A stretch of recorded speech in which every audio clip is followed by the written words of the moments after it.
কাশ্মীরের পহেলগামে ভয়াবহ জঙ্গলি হামলার পর ভারত যখন রণহুঙ্কারে মুখর, তখন পাকিস্তানের পাশে এসে দাঁড়িয়েছে বিশ্বের অন্যতম সামরিক পরাশক্তি চীন ও তুরস্ক।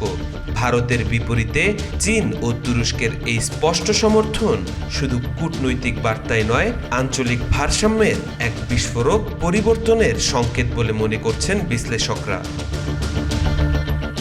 ভারত পাকিস্তান সাম্প্রতিক উত্তেজনার প্রেক্ষিতে চীনা পররাষ্ট্র মন্ত্রণালয়ের বিবৃতিতে বলা হয়, চীন ও পাকিস্তানের বন্ধুত্ব ইস্পাতের মতো দৃঢ়। পাকিস্তানের পররাষ্ট্রমন্ত্রী ইসহাকদারের সঙ্গে ফোনালাপে চীনের পররাষ্ট্রমন্ত্রী ওয়াং ই জানান, সার্বভৌমত্ব রক্ষার লড়াইয়ে চীন পুরোপুরি পাকিস্তানের পাশে থাকবে। তিনি স্পষ্ট করে দিয়েছেন, যদি ভারত উত্তেজনা বাড়ায় তাহলে চীন সরাসরি পাকিস্তানের কৌশলগত ঢাল হতে প্রস্তুত। শুধু চীন নয়, পাকিস্তানের সঙ্গে সামরিক সম্পর্ক আরও ঘনিষ্ঠ করছে তুরস্ক। ইতিমধ্যে অন্তত 7টি অস্ত্রবাহী সামরিক বিমান তুরস্ক থেকে পাকিস্তানে পৌঁছেছে। শুধু বিমানই নয়, ইসলামাবাদের সামরিক ঘাঁটিতে তুরস্কের আরও 6টি কার্গো বিমান অবতরণ করেছে। এ ঘটনাকে তুরস্কের পক্ষ থেকে পাকিস্তানের জন্য একটি বৃহত্তর প্রতিরক্ষা সহায়তা হিসেবে উল্লেখ করেছে ভারতীয় সংবাদ মাধ্যম টাইমস অফ ইন্ডিয়া। তবে বসে নেই ভারতও। এরই মধ্যে $741 কোটি মূল্যে ফ্রান্সের কাছ থেকে 26টি রাফায়েল যুদ্ধবিমান কেনার প্রস্তুতি শুরু করেছে ভারত।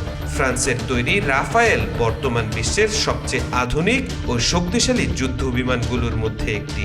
পঞ্চম প্রজন্মের এই যুদ্ধবিমানের সর্বোচ্চ গতি ঘন্টায় 3700 কিলোমিটার এবং এটি সমুদ্রপৃষ্ঠ থেকে সর্বোচ্চ 50,000 ফুট উপরে উঠতে সক্ষম।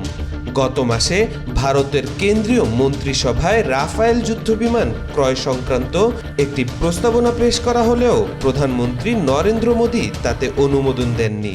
তবে সাম্প্রতিক পরিস্থিতি বিবেচনায় পুরনো সেই সিদ্ধান্ত থেকে সরে এসেছেন মোদী। বিশেষজ্ঞরা বলছেন, যদি যুদ্ধ বাধে তবে ভারতের জন্য এই লড়াই হবে অসম।